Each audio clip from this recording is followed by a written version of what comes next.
Chers amis, bonsoir. C'est toujours pour moi un immense plaisir de vous retrouver. Ce soir pour une émission très spéciale. Elles le sont toutes, me diriez-vous, certes, mais celle-là un peu plus encore, puisque ce soir j'ai l'immense plaisir d'accueillir deux acteurs qui font rayonner les lettres algériennes, chacune à leur manière. Tout d'abord, j'ai l'immense plaisir d'accueillir le romancier algérien et le Grand Prix Assia Djebbar 2024, à savoir Abdelaziz Atmani. Monsieur Atmani, bonsoir. Merci Monsieur Touati. Ravi d'être parmi vous. Vous pouvez m'appeler Jawad sans protocole. C'est plus simple. Merci. C'est plus simple, voilà, et ça vous mettra plus à l'aise. Tout à fait. Abdelaziz Atmani, vous êtes de formation littéraire, vous êtes passionné d'archéologie et d'anthropologie et vous avez employé cette passion dans votre premier roman, qui pour un premier roman ne reste pas moins un véritable coup de maître, puisque vous êtes le lauréat du Grand Prix Assia Djebbar 2024 pour ce superbe roman qui s'intitule Sin, la lune en miettes, illustré par Iman Ziani. D'abord, je vous renouvelle mes félicitations, bravo. Merci beaucoup. Et nous allons découvrir ensemble avec votre aimable concours une partie de ce roman magnifique. Cependant, si vous permettez, je vais présenter d'abord notre deuxième invitée, à savoir Mademoiselle Ania Mezaguer. Mademoiselle Mezaguer, bonsoir. Bonsoir, Jawed. Merci d'être parmi nous ce soir. Tout l'honneur est pour moi, ravie de faire partie de cette émission, de votre émission, et aussi d'être aux côtés du grand lauréat cette année, Abdelaziz Atmani. Félicitations pour le prix Assia Djebbar. Merci. Alors, c'est des félicitations renouvelées, puisque vous avez eu l'occasion de vous croiser durant la très belle cérémonie. Ania Mezaguer, vous êtes créatrice de contenu culturel, vous êtes l'administratrice du forum Club de lecture et cercle littéraire d'Algérie. Vous animez aussi une page Instagram qui s'intitule Ania Liseuse, dans lequel vous faites des retours de lecture, des notes de lecture, ce qu'on appelle aussi des recensions. Et puis surtout, vous êtes l'animatrice d'un format, d'une émission, en ligne qui s'intitule Rencontre avec l'écrivain, où vous recevez de nombreux écrivains, y compris Abdelaziz Atmani, puisque vous avez eu le flair de le recevoir et de l'interviewer avant son sacre par le prix Assia Djebbar. Tout cela et d'autres choses encore, on va revenir là-dessus avec vous. Cependant, si vous permettez, je me tourne d'abord. Une fois n'est pas coutume, d'habitude ladies first, mais ce soir, avec notre grand gagnant, nous allons commencer par Sin, la lune en miettes, superbe ouvrage. En vous lisant, d'emblée, on est frappé justement par la dimension anthropologique de votre roman. On est baigné dans les mythes, dans la fonction sociale des mythes, et vous créez tout un univers mythique en vous inspirant justement des mythes des différentes civilisations. Comment s'est effectué ce travail? On imagine que ce fut un travail de recherche énorme. Comment s'est effectué ce travail et quelles ont été les principales idées que vous avez cherché à véhiculer?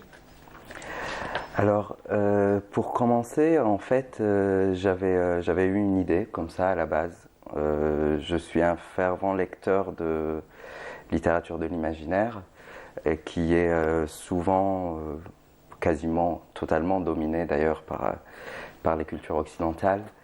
Et je me cherchais dedans, en fait. Je cherchais comment on m'avait représenté dans cette littérature-là. En étant très jeune, adolescent, j'avais lu Dune, Oui. qui a beaucoup inspiré d'ailleurs, notamment Sin, notamment dans sa structure narrative. Et je réalisais que Dune s'inspire énormément de l'Algérie, notamment de la culture touareg, sans jamais véritablement la citer ou lui rendre justice, étant donné que les personnages principaux, pour leur grande majorité, restent occidentaux, représentent une figure de l'homme occidental en tout cas. Et ça m'a énervé, tout simplement. Ça m'énervait que nos cultures soient comme ça récupérées sans jamais être vraiment citées avec justesse. Ou même citées tout court. Oui, même parfois citées tout court. Et donc j'ai entamé un travail de recherche dans un premier temps où je me suis intéressé à l'Antiquité nord-africaine, notamment la Libye, qui à l'époque était un espace géographique qui enfermait une partie de la Libye actuelle, une très grande partie de l'Algérie et de la Tunisie. J'ai été un petit peu frustré quand même par le manque d'informations par rapport à l'Antiquité archaïque nord-africaine, notamment parce que bon, on a eu malheureusement moins de choses qui ont été préservées.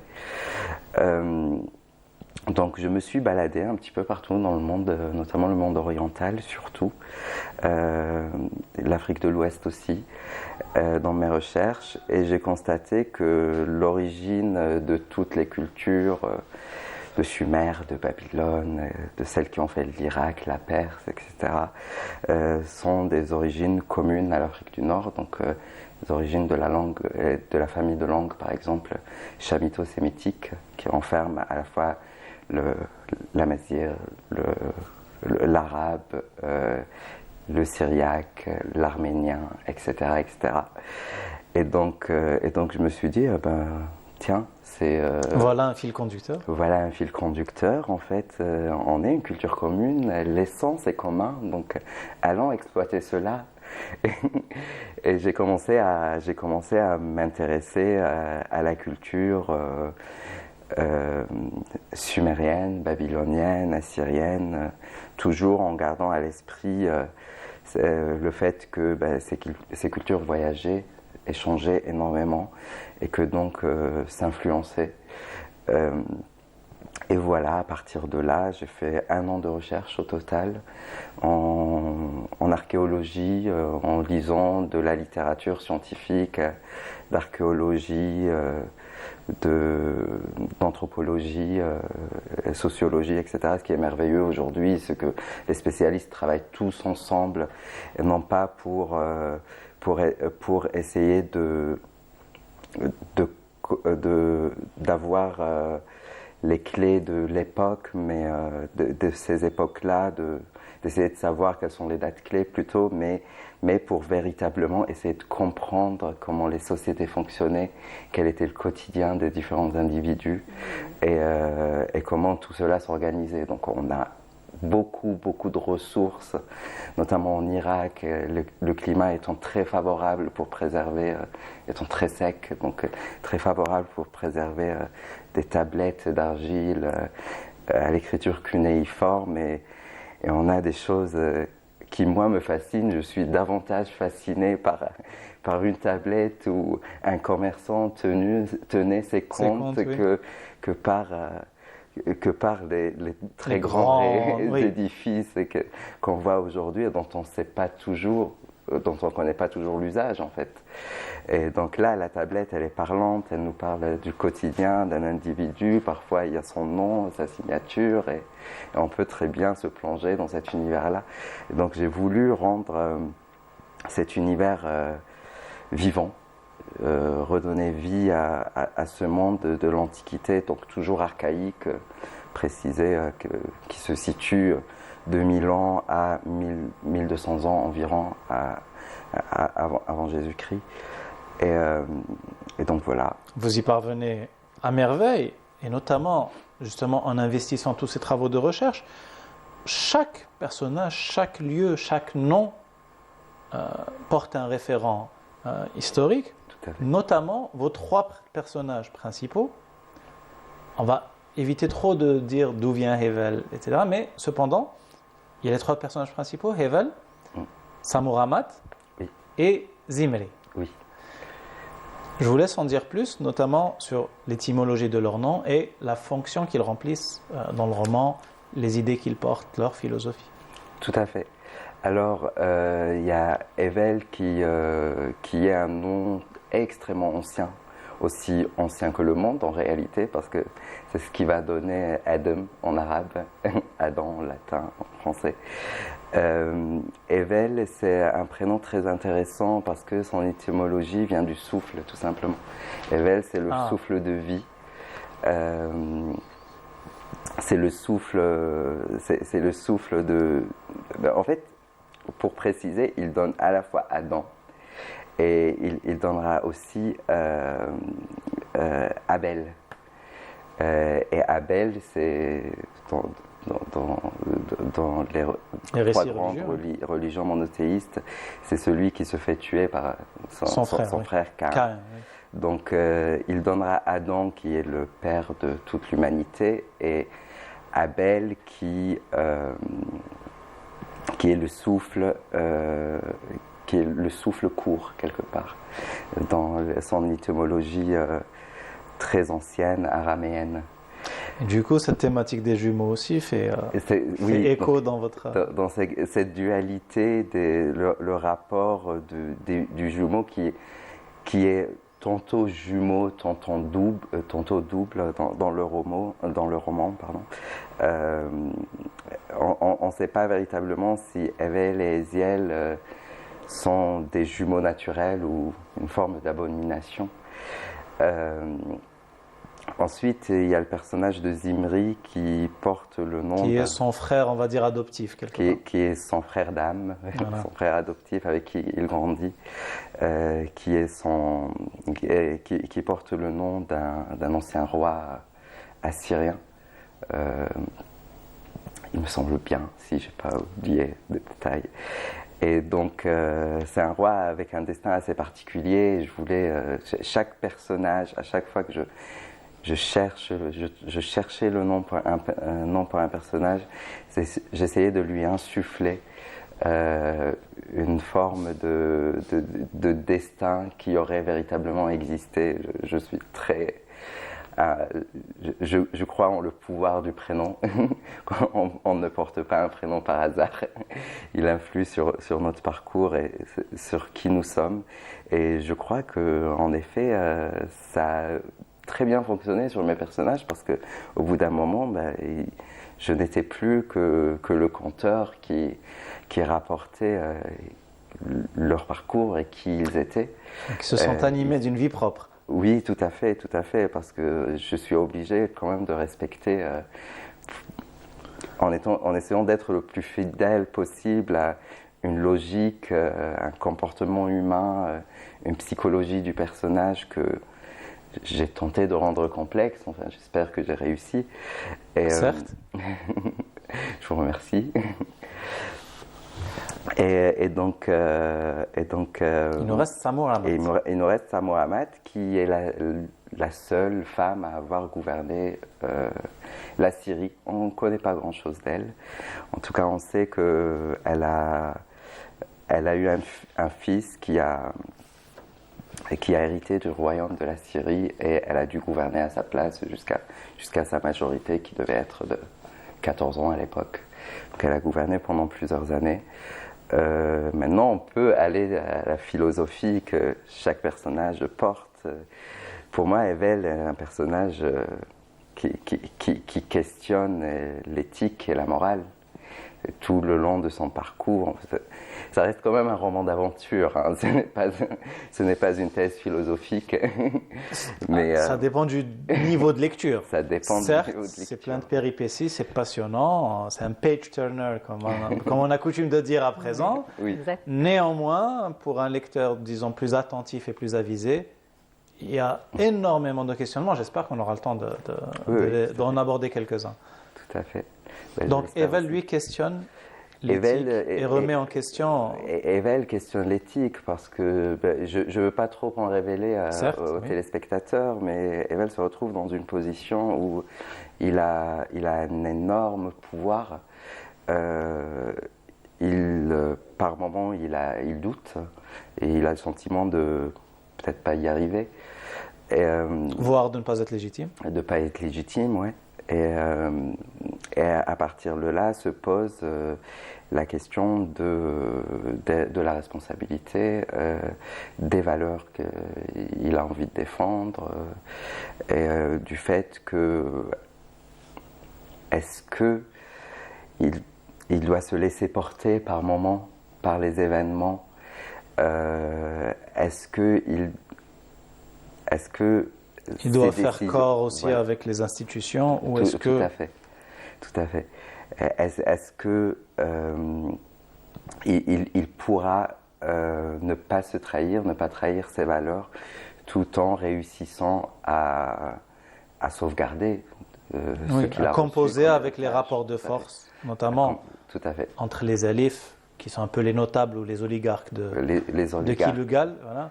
Oui, tout à fait. C'est un univers où la gouvernance est partagée entre le temple, donc qui est complètement créé de toutes pièces que j'ai imaginées.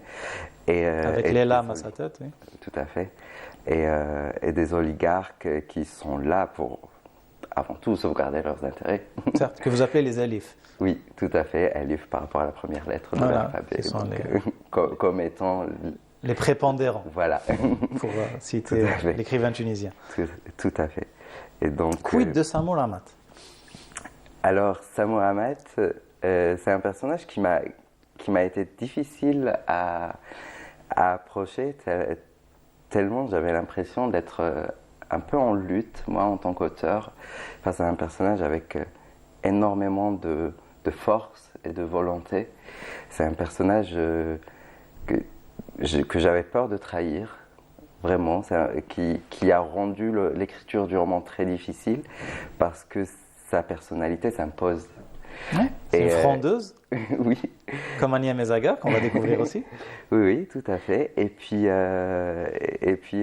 j'ai dû changer l'intrigue 2 ou 3 fois, juste par rapport à, pour que le personnage reste cohérent de bout en bout. Samour Amat, c'est un personnage qui questionne le rapport à soi, le rapport à la liberté, à la société aussi. Est-ce que le libre arbitre, c'est d'être soi-même, de faire absolument tout ce qu'on veut, et quitte à n'être fidèle à personne sauf à soi-même? Est-ce que aussi il y a la question des institutions, sachant que le roman se structure dans une société où les institutions sont extrêmement fortes quand même. Et Samour Amat se retrouve dans des situations assez systématiquement, elle se met en réalité dans des situations où elle est en lutte permanente contre des individus, des institutions et ceux qu'elle aime aussi. C'est quelqu'un qui... c'est un personnage, enfin j'en parle comme si c'était un véritable individu. Ah, mais vous l'avez rendue vivante. C'est déjà un modèle pour certains. Tout à fait. Mais ça, qu'on salue. Que nous saluons, oui. Et, donc Samour Amat, c'est quelqu'un qui reste extrêmement proche, extrêmement sensible quand il s'agit des 2 autres personnages qui... Notamment de Zimri. Notamment de Zimri, pour faire la transition, c'est parfait, qui est en vérité une leçon de philosophie stoïcienne pour moi, Zimri, véritablement, parce que c'est un personnage qui subit les événements, qui se sent complètement en décalage avec tout le reste. Et les clés émanent de lui, de son intériorité. À la fin, c'est un personnage qui est très intérieur et tout vient petit à petit à lui, mais jamais de l'extérieur, jamais des interactions avec les autres personnages, mais et qui est très effacé ou relativement effacé au départ, et puis qui va prendre de l'épaisseur et du poids dans le roman et dans la narration. Mais il y a une anecdote que j'aime bien raconter par rapport à Zimri, parce que c'est un personnage que j'ai absolument détesté au début. Il m'a servi pour débloquer certaines situations de l'intrigue, et je comptais le tuer à un moment parce que je ne savais plus quoi en faire. Dit comme ça. Vraiment. Et j'étais en voyage, j'étais en transit, à l'époque j'habitais au Venezuela, donc j'étais en transit à Madrid pour venir en Algérie. Je passais 2 jours à Madrid, je vais au musée du Bardo et je tombe sur un tableau qui est extraordinaire, un tableau orientaliste qui s'appelle El Bailador, d'un artiste peintre catalan, donc El Bailador en français qui veut dire le danseur, et c'est le portrait d'un jeune danseur de rue. Et là, je voyais mon personnage en face de moi, en fait. Et je me suis dit, ah, mais peut-être que je vais le garder pour en faire autre chose, finalement. Donc il a obtenu un sursis. Voilà. Alors, puisqu'on parlait de Samoura Mat, la frondeuse, on va découvrir la frondeuse que nous avons parmi nous ce soir. Cependant, avec votre aimable autorisation, puisqu'on parle de bailador et de danseurs, on va faire une petite pause musicale, puisque c'est le moment de notre minute mélomane. Je vous laisse découvrir Raj'in et je vous retrouve après avec notre Samoura Mat. Notre Samoura Mat, de son vrai nom, Ania Mezaguer. Ce soir, on vous a trouvé un surnom. Avec plaisir, ça me convient. Donc, je rappelle, vous êtes créatrice de contenu culturel et vous administrez le forum Club de lecture et Cercle littéraire d'Algérie. Comment est né ce forum et comment a-t-il évolué vers ce concept rencontre avec l'écrivain où vous interviewez les écrivains algériens parmi ceux qui font l'actualité et la beauté de la littérature algérienne? Tout à fait. Club de lecture et Cercle littéraire d'Algérie appartenait d'abord à un certain qui s'appelle Zaki. Il s'appelle toujours Zaki. Il ne fait plus partie, donc il n'est plus admin. Il avait créé depuis plus de 10 ans ce groupe, ce club. Et le but était justement de partager des livres classiques, etc. Et puis il y avait 2 autres admins que je salue, c'est Zouzou et c'est Zineb Boulahrouz, professeur de français à Constantine, et Madame Malika Salah, professeure de français à Oran. Quant à moi, j'étais membre à l'époque. Donc ça remonte à plus de 10 années quand même. J'étais très très active dans ce groupe où je faisais des retours de lecture, je lisais énormément. Ce que vous faites toujours d'ailleurs. Absolument. Donc je partageais, il y avait beaucoup de membres. Il faut dire qu'on était très très nombreux, pas uniquement algériens mais africains aussi. Et j'étais très active en tant que membre. Je partageais mes coups de cœur livresques, mes coups de gueule aussi. Je partageais mes acquisitions livresques. J'écrivais beaucoup de poèmes et des textes notamment. Et un jour, donc le groupe, ce Zaki a laissé donc ce groupe à Zouzou et ce groupe a été piraté. Donc on avait tout perdu, mais vraiment tout. Et j'étais contactée par Zouzou disant je veux que tu sois l'admin de ce groupe, on va le reconstituer. Je parle de quelques années donc en arrière. Et elle m'a dit tu es la plus active des membres, tu aimes la littérature, c'est tout toi, c'est ton monde. Alors prends le groupe et manage-le comme tu le veux. Et pour moi c'était une opportunité, j'aimais ça en parallèle bien sûr de mon job et tout. Et depuis, ce que j'ai fait c'est de partager des retours livresques, de faire participer les gens, bien entendu. Mais le but initial pour Club de lecture et Cercle littéraire d'Alger c'était to enhance people to read, c'est d'encourager les gens à la lecture, pour trouver toujours le temps pour la lecture, parce que j'entends beaucoup dire on n'a pas le temps pour la lecture, que c'est faux. Quand on veut lire, on trouve toujours le temps. Et donc j'ai créé des LC, des lectures communes, les gens étaient intéressés, ça commençait à devenir plus mouvementé, on faisait des débats live, des débats livresques, donc après la LC. Et récemment, donc, je me suis dit, pourquoi pas réaliser mon rêve d'enfance, c'est d'animer. Moi, j'ai toujours voulu avoir une émission télé. Je ne prends pas ton poste, t'inquiète pas. Mais je vous en prie. Je vous en prie. Pardon. Déjà, ce serait beaucoup plus glamour, ça c'est sûr. Voilà. Donc mon but, c'était... Donc ça ne déplairait pas aux téléspectateurs. Je vous en prie, poursuivez. C'était d'animer des émissions culturelles, livresques. C'était vraiment ça ce que je voulais depuis très longtemps. On a beaucoup d'écrivains. Je vois beaucoup de jeunes talents, il faut le dire.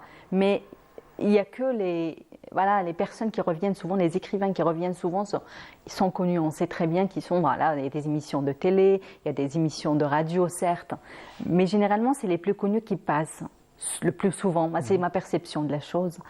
Et je me suis dit, pourquoi ne pas donner la chance à tout le monde? Mais surtout, je voulais ouvrir cette barrière qu'il y a entre l'écrivain et l'auteur et le lecteur, pardon.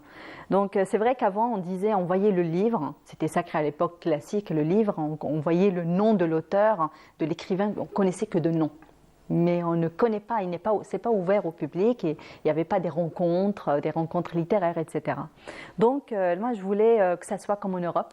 C'est vrai que mon initiative Live Rencontre avec l'écrivain sur les réseaux sociaux et surtout sur Facebook un live Facebook, c'est le plus basique et le plus simple qui soit. Donc on allume via smartphone et on est en direct avec l'écrivain. On peut voir cette émission partout, dans la voiture, dans la cuisine, au salon, dans la chambre. Mais vraiment, tout le monde peut accéder à cette émission. Mais aussi, c'est pour donner la chance aux écrivains, au moins d'être connus sur les réseaux. Je voulais exploiter ce bon côté gratuit des réseaux sociaux, voilà, positivement. Et d'où live rencontre avec l'écrivain. Et sincèrement, je m'épanouis et aussi je réalise partiellement mon rêve. Voilà. Et aussi le côté dépourvu de protocole, puisque vous n'êtes pas tenu ni par une plage horaire, ni par un format horaire, ni par des thématiques particulières. Absolument. Et donc, parmi les invités que vous avez reçus, vous avez eu différents coups de cœur, notamment Sin, la lune en miettes, puisque comme je l'ai dit en début d'émission, vous avez eu le flair de recevoir à ce moment-là le futur prix Assia Djebbar. Et je lui avais dit à Atmani, quand je l'ai vu aussi là, ma première rencontre, je l'ai vu donc le mois d'octobre dernier. Il était dans le stand de Casbah Édition, tout jeune, avec ce nouveau roman. Je connais pas l'auteur. J'ai compris que c'est un nouvel écrivain. Je vois le livre. Il était comme ça tout content parmi les connus, parmi les anciens, hein, il faut le dire. Chez Casbah Édition, il y a beaucoup de personnes. Certes. Généralement, c'est les anciens qui passent, qui sont édités souvent. Et il était comme un enfant dans un magasin de jouets. Vraiment, il était tout content. Il voyait des gens qui venaient, il signait des dédicaces. Et moi, je l'observais de loin avant d'aller vers lui. Et je dis, OK, il est nouveau. Et je vais vers son livre. Je commence à lire le résumé, la 4e de couve. Et je me dis, non, ça c'est intéressant. Et en lisant le livre, j'avais déjà commencé donc live rencontre avec l'écrivain. Il était déjà dans ma liste des personnes que je devais contacter, des écrivains.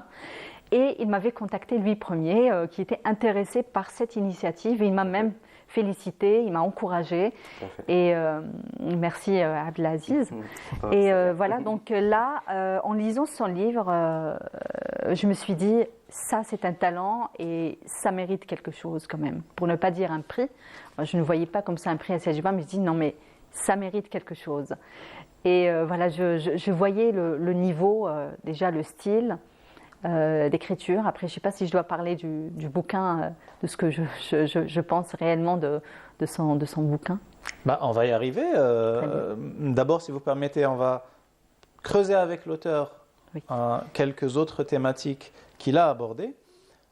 Notamment, le roman est très riche et vous abordez, il me semble en tout cas, l'antagonisme qu'il peut y avoir entre l'esprit religieux et l'esprit scientifique. C'est un peu ce que j'ai cru comprendre en lisant cet antagonisme qu'il peut y avoir entre Sirwan, cette divinité que vous créez, et son propre fils, Sin.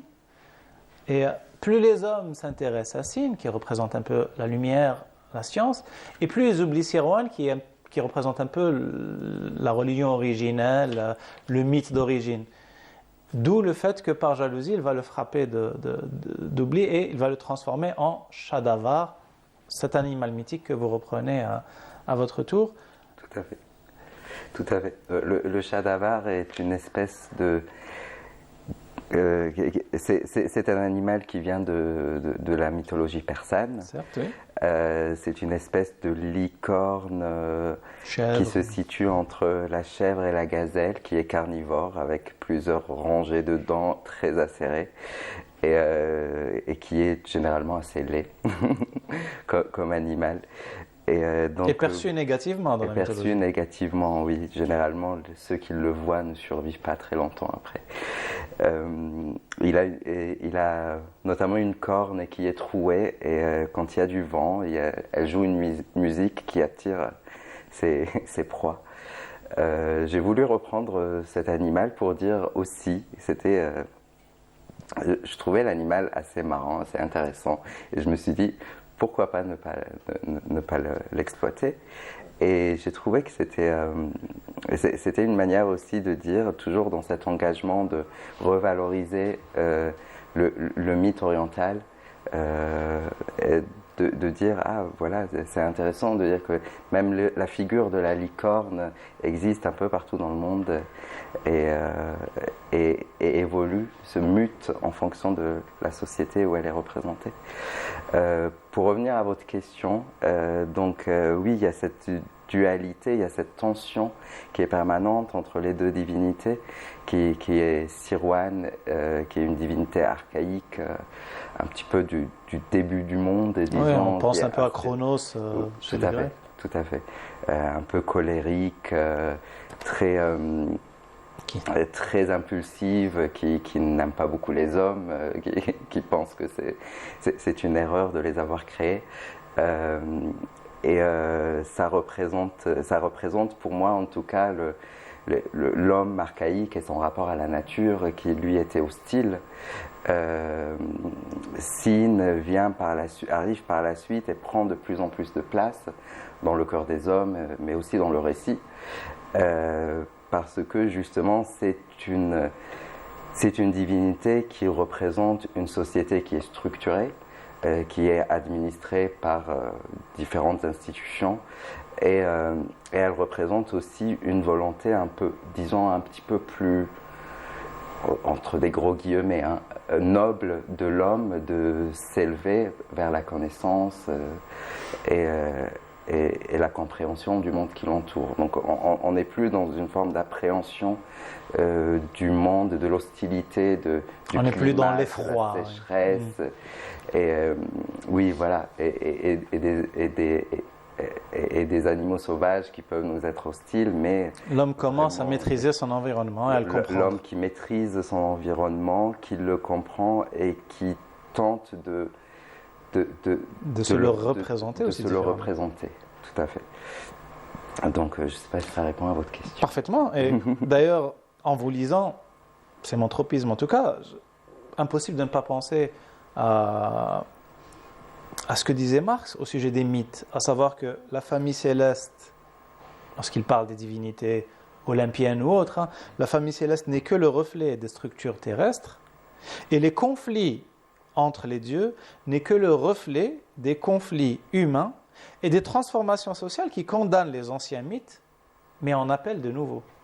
Vous êtes très doué parce que vous m'avez amené exactement à ce que vous vouliez. Oui, tout à fait. Je vous ai amené là où... Vous arrivez à trouver des citations que... Non, là c'est en substance, c'est pas une citation exacte, je résume en substance. Oui, mais tout à fait, ça résume. Il étale ça sur un pavé qui s'appelle l'idéologie allemande. Ça résume très bien, en tout cas, ce que j'ai cherché de capter dans le roman, de représenter. Oui, j'ai pas d'autres commentaires en fait. Oui. Autant pour moi. Et puis vous abordez, mais avec une finesse et un tact rare, un thème extrêmement difficile qui est celui de l'intégrisme religieux, à travers la figure de l'usurpateur. Et on voit dans ce roman que cet intégrisme prend racine d'abord sur une base matérielle qui est la misère, et qu'il se répand par la séduction pour finalement ne se maintenir que par la violence. Tout à fait. Il faut savoir... D'ailleurs, pardon de vous interrompre, en vous lisant, et notamment avec la sédition du personnage Ben Oloh, qui est un général de l'armée, impossible de ne pas penser aux événements qui ont secoué la Syrie en 2011. Tout à fait. Tout à fait. Et je vous laisse commenter. Oui. J'ai écrit le roman, j'ai commencé à écrire le roman en tout cas à partir de 2014, donc on était encore dans la tragédie syrienne. On était en plein dedans. On était en plein dedans. Je l'ai écrit au moment, je l'ai écrit en Amérique latine, dans un contexte social assez violent. On était en pleine guerre hybride. Que je ne connaissais pas du tout, absolument pas en Algérie. J'adore l'Algérie justement parce que je peux me balader à 3h du matin sans absolument avoir peur de rien. Et c'est un luxe que j'ai perdu quand j'étais en Amérique latine. Il a fallu que je m'adapte à une situation où les agressions armées sont monnaie courante. où les sociétés il y a une tension, qui est constante et palpable dans la rue. Et donc, cet environnement-là m'a poussé, je pense, à me représenter un monde où à me questionner déjà sur les mécanismes de la violence, notamment, et de qu'est-ce que ça produit par la suite, en fait, comment on arrive à la violence. Et cette réflexion m'a amené à m'imaginer un monde où des grandes cités, c'est presque des espèces de kilogales dans Sine. Les cités sont quasiment des cités-États qui sont fermées sur elles-mêmes. Les zones plus rurales de villages sont quasiment délaissées. D'ailleurs, le personnage d'Ibloul, qui est un personnage secondaire, mais que j'aime énormément, qui, d'ailleurs, pour revenir à la dualité science et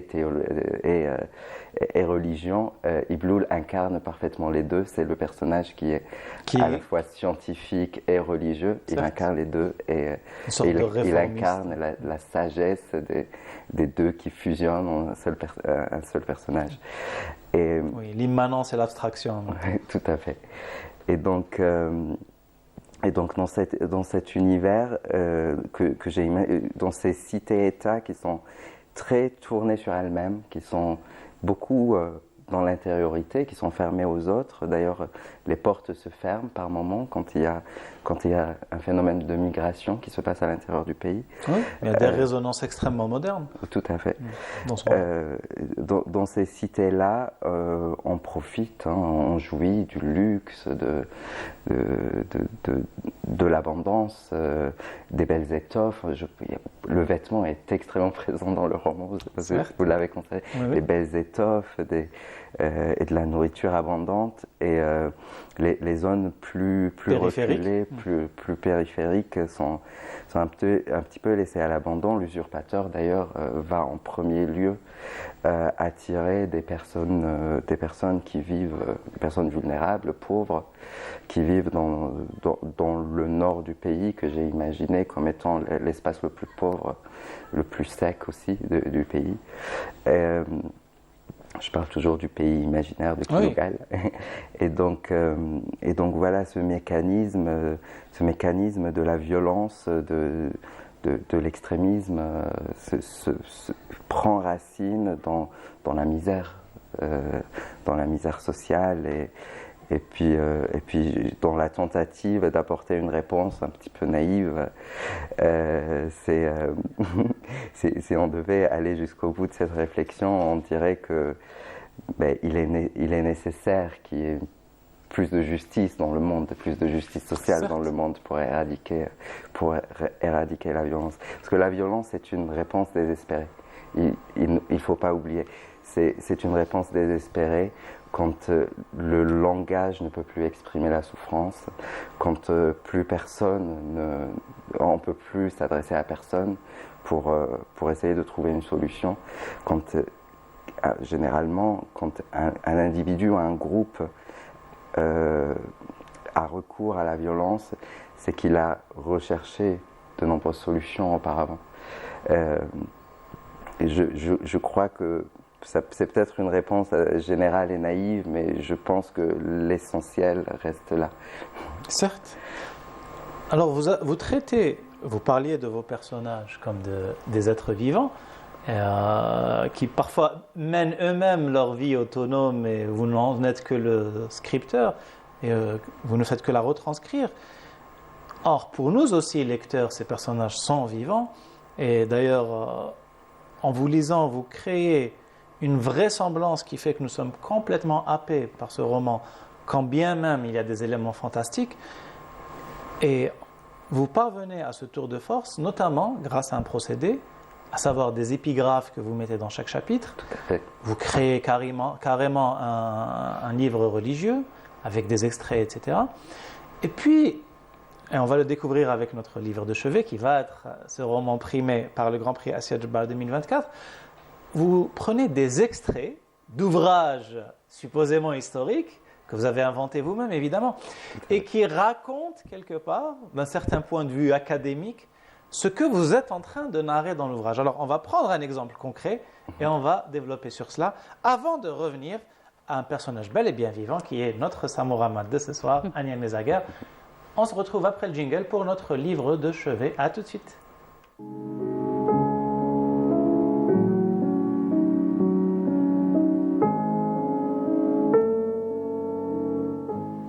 Alors, ça pouvait sembler laborieux ce que j'étais en train de discuter avec notre invité Abdelaziz Othmani. Je vais vous donner un exemple concret, chers amis, et vous allez comprendre mon propos, et vous allez comprendre que quand on entre dans ce livre, on n'en sort plus. Et lorsqu'on a terminé sa lecture, on est encore hanté dans cet univers où Abdelaziz Othmani nous happe avec un talent très rare. Chapitre 37 de Signe la lune en miettes. Ce fut comme une brise dont personne ne soupçonnait le véritable effet. Là, je suis en train de vous lire l'épigraphe. Un souffle léger qui faisait abattre la colère divine sur les Hajariens. Certains dirent que ce fut la terre qui avait tremblé quelques jours auparavant qui libéra le malheur. Les hommes modelèrent dans l'argile des figures grossières d'Anamna, l'une des divinités présentes dans le roman, qu'ils se remirent à vénérer dans l'espoir d'être préservés de ce mal, puisqu'Anamna est une des divinités archaïques. D'autres pensaient que c'était l'haleine fétide de Sirwan, l'autre divinité archaïque, qui les frappait de son courroux alors qu'il s'était détourné de lui pour vénérer un dieu qui se prétendait unique.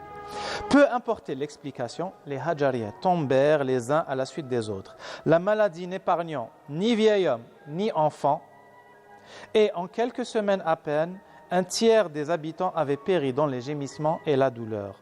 Et toutes les bêtes sacrifiées n'avaient su préserver les hommes de la peste. L'usurpateur, lui, se réjouissait sans doute d'un tel cadeau, sans s'attendre à ce qui allait arriver. Les hommes, saisis de panique, brûlèrent et enterrèrent les cendres de leurs morts afin de détruire la maladie. En embrasant les corps, ils le privèrent ainsi de sa redoutable armée de corps sans âme qui ne connaissait ni peur ni pitié. Et l'intitulé de cette épigraphe, la bataille de Hajarnot, rapportée par Dihya, la salvatrice à l'épée. Dihya qui elle-même, Abdelaziz Othmani, est un personnage du roman et qui va être elle-même un des protagonistes de cette bataille épique que vous nous faites vivre de manière haletante d'ailleurs dans le roman. Tout à fait, oui, oui. Et ça, c'est qu'un exemple parmi tant d'autres.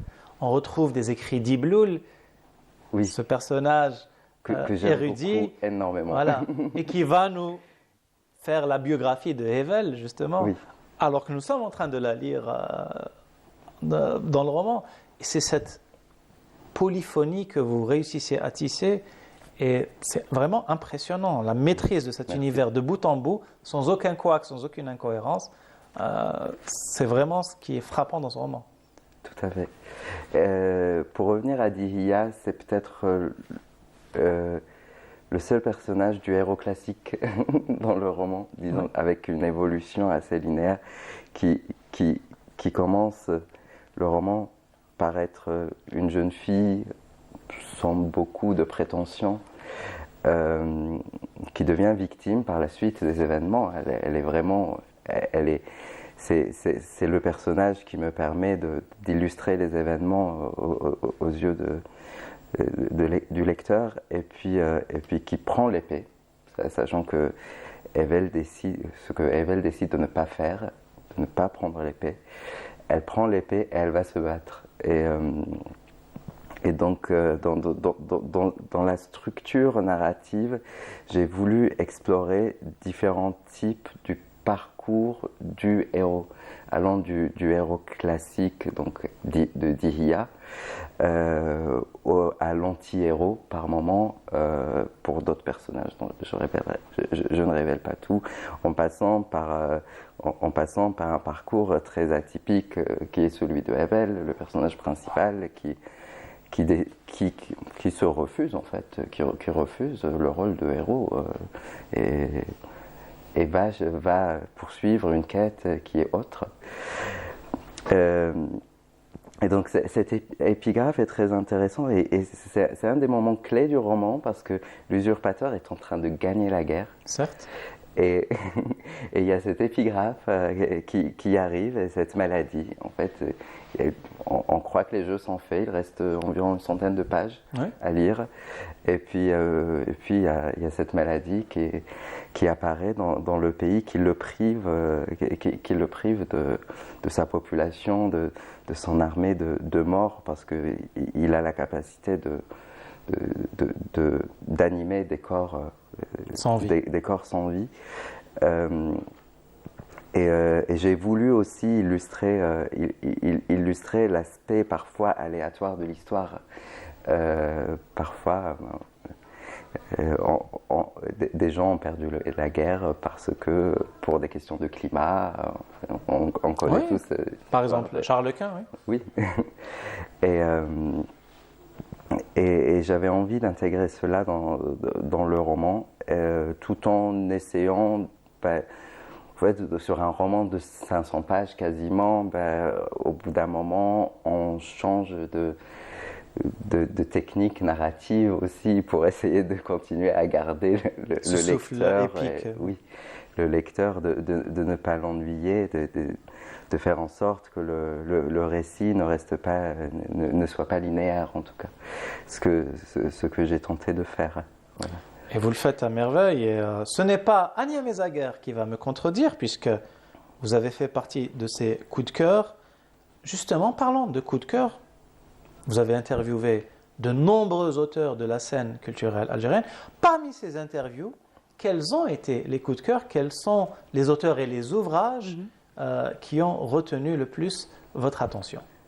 Alors, dans Live Rencontre avec l'écrivain, sur Club de lecture et Cercle littéraire d'Algérie, effectivement, il y avait quand même une vingtaine d'écrivains. Excusez du peu. Voilà, qui sont passés. Et c'est vrai que c'est une découverte aussi pour certains. Moi qui lisais beaucoup de littérature occidentale, beaucoup plus, la littérature algérienne, c'était beaucoup plus les classiques algériens. Et pour ceux qui sont passés dans Live Rencontre, je peux dire que il y a beaucoup. Moi, je retiens Mohamed El Kurti, que nous saluons. Omar Khanouf aussi, il faut voir que son livre m'a fait aussi pleurer par moments. Et Abdelaziz Othmani, voilà, je ne peux pas citer tous les écrivains qui sont passés.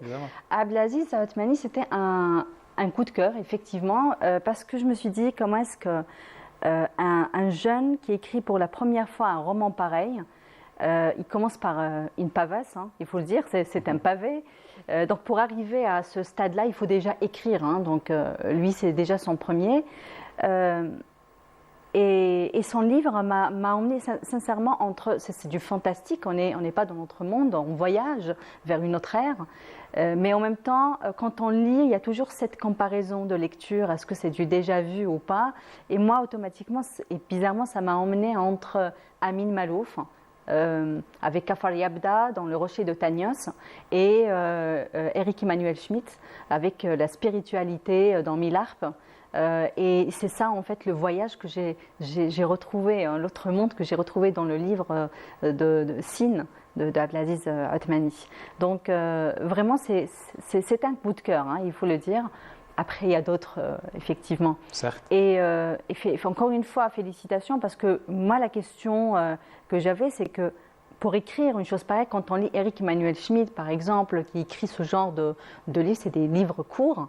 Pour arriver à écrire un pavé pareil, il faut d'abord passer par des livres courts. Et là, c'est très courageux de la part de l'auteur, d'Abdelaziz. Oui. C'est un coup de maître, c'est audacieux, mais c'est aussi un coup de maître. Alors, vous avez fondé le forum, aussi votre page Instagram, Ania Liseuse, et vous êtes une promotrice de la culture en général et de la lecture en particulier. Alors, on va faire un petit quiz, d'ailleurs avec la participation de notre romancier et grand lauréat.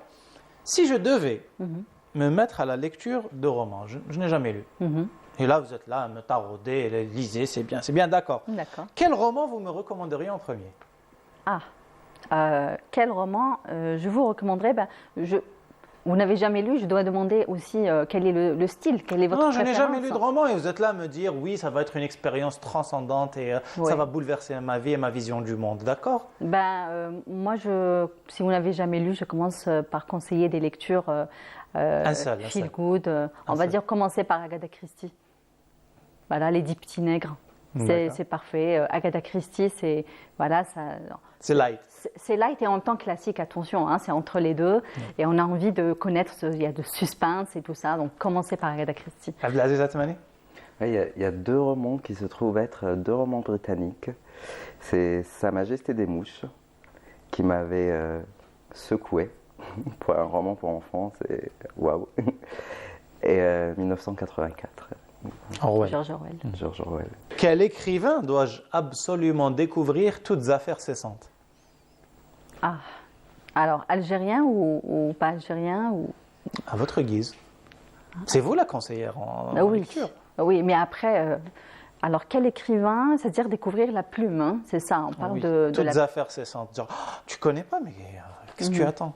Oui, ben, je dirais en Algérie, ben, Meissa Bey. Il faut découvrir la plume de Meissa Bey parce qu'elle écrit super bien, il faut le dire. Pour ce qui est livre occidental, c'est Marguerite Yourcenar. Ah. Oui. Abdelaziz Atmani. Quelqu'un que l'histoire n'a pas véritablement retenu, je pense, ou injustement oublié, un auteur de début du siècle dernier, c'est Bernanos. Oui, Georges Bernanos. Oui. Très grand romancier, ça. Je souhaite juste rajouter un petit détail Bien sûr. par rapport à cette question. Oui. C'est très important de mentionner Stephen King aussi. Pour ceux qui ne connaissent pas Stephen King, foncez. Ça serait compliqué. Hein. Voilà, et foncez. Et il faut lire Stephen King. Oui. Oui, tout à fait, je suis d'accord. Il faut surtout lire Abdelaziz Atmani Sine, La Lune en miettes. Et parmi d'ailleurs les éléments, et on va conclure sur ça, on ne saurait mentionner tout ce que vous avez évoqué merveilleusement dans cet ouvrage. Il y a aussi les rapports de force qu'il peut y avoir entre différentes formations sociales et économiques, et notamment la question du colonialisme que vous abordez à travers le rapport entre Rabat et Kilougal. Tout à fait. Entre autres thèmes que vous abordez dans Sine, La Lune en miettes, hélas, le temps manque pour développer plus avant. Cependant, si vous voulez en savoir plus, je vous recommande vivement de découvrir le prix Assia Djebbar 2024, Abdelaziz Atmani Sine, La Lune en miettes, roman qui qui fait entrer la littérature fantastique algérienne par la grande porte dans la littérature universelle et qui l'a fait figurer auprès des Gigi Martin et de Tolkien et autres sans rougir. Abdelaziz Atmani, ce fut un honneur de vous recevoir et un plaisir. Merci beaucoup d'avoir été parmi nous. Ania Mezaguer, merci pour votre charme et votre bonne humeur. Merci pour vos lumières sur la littérature algérienne et universelle et mondiale. Et puis les meilleurs pour la fin, évidemment. Merci à vous, chers amis, d'avoir été parmi nous. Inch'Allah kunafaf alaikum. Je vous souhaite une excellente fin de soirée. Je vous recommande Sine, La Lune en miettes et je vous dis à très bientôt.